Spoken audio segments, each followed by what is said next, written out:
Сәлем достар, YouTube каналыма қош келдіңіздер.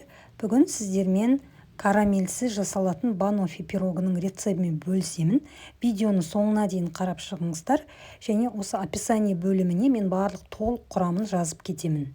Ең алдымен астында қамырын дайындаймыз. Ол үшін жұмсақ сары майға қант ұнтағын саламыз, жұмыртқаны саламыз, үшеуін жақсылап араластырамыз. Содан кейін барып үстіне ұн мен разрыхительді салып, жұмсақ қамыр илейміз.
Дайын болған қамырды осындай коврикке ұн сеуіп жайып аламыз.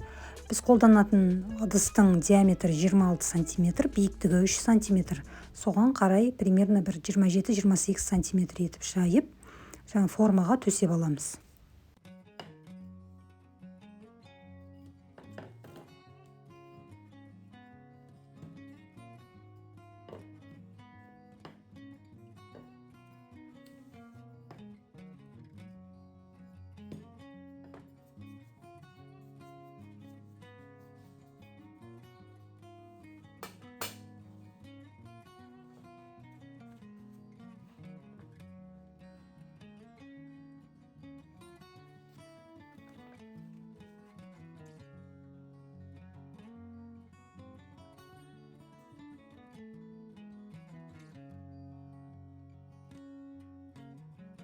Енді артық қамырларының бәрін алып тастап, жетпеген жерлеріне жабыстырып келтіреміз.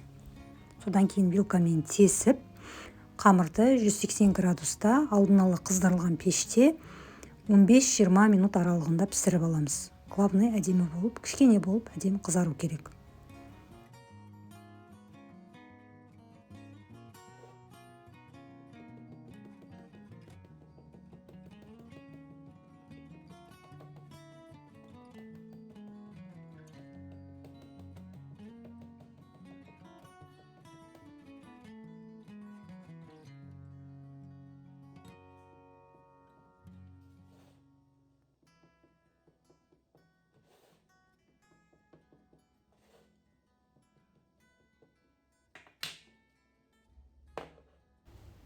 Пирогтың тестосы, основасы осылай әдемі болып пісті. Енді оны суығанша бір шетке қойып қоямыз. Суысын, оған дейін біз варенкасы мен кремін дайындай берейік. Карамельдің орнына біз вареная сгущенкадан дайындаймыз. Бөлме температурасында осындай качественный варенка аламыз. Деп фирмасы, не болмаса осындай егорканы қолдансаңыздар болады. Ешқандай қоспасыз болған дұрыс. Осыны ыдысқа салып аламыз да, содан кейін миксердің төменгі жылдамдығында, бірінші жылдамдығында миксерлаймыз. Мен енді бұл начинкаға кішкене қаймақ қостым. Тәттілігі аз болсын деген оймен, бірақ қоспасаңыздар да болады екен, өйткені ол сәл сұйылтып жібереді начинканы. Кескен кезде разрезінде біраз уақыттан кейін анау карамель ағып бастайды варенкасы. Сондықтан сметана қоспай ақ қойсаңыздар да болады. Главное, осылай біркелкі однородный болғанша миксерлап алсаңыздар болды.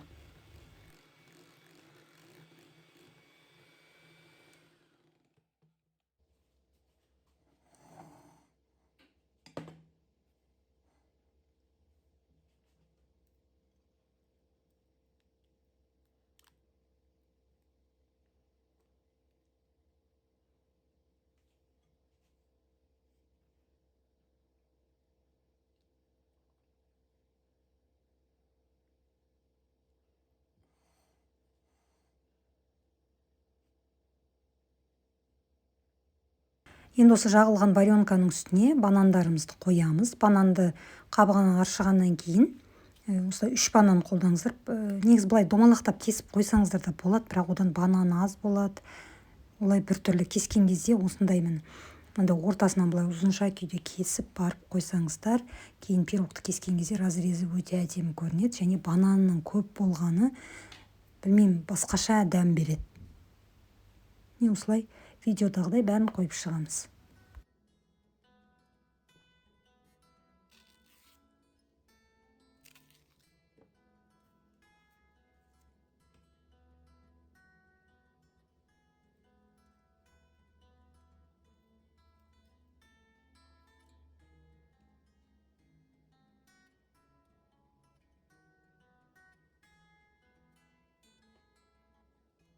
Бананы көп болып, күшті болды. Енді кремін дайындайық, бетін жабатын.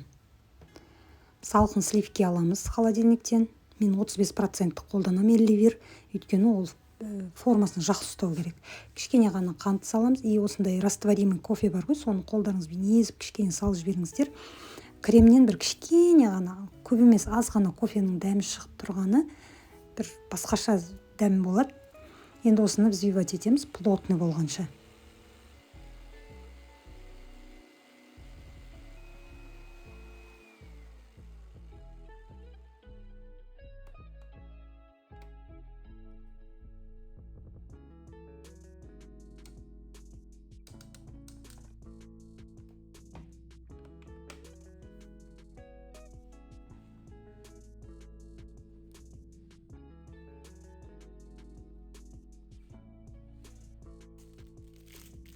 Енді любой насадка қолдана береміз. Мен нөмір 333 насадкамен отсаживать еттім.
Барлық ашық жерлеріне осы қалған кремдерін бәрін отсаживать етіп бітіреміз толығымен. Қараңыздар, қандай әдемі пирог болды. Дастарханның сәнін ашатын, дәмі де өте күшті пирог. Міндетті түрде осы рецептпен жасап көріңіздер. Видеоны болса лайк басып, комментарий қалдыруды ұмытпаңыздар. Және бұл пирог бір түн тұрғаны дұрыс холодильникте, содан кейін жегеннен кейін бөлме температурасында жұмсартып барып жесеңіздер өте дәмді болады.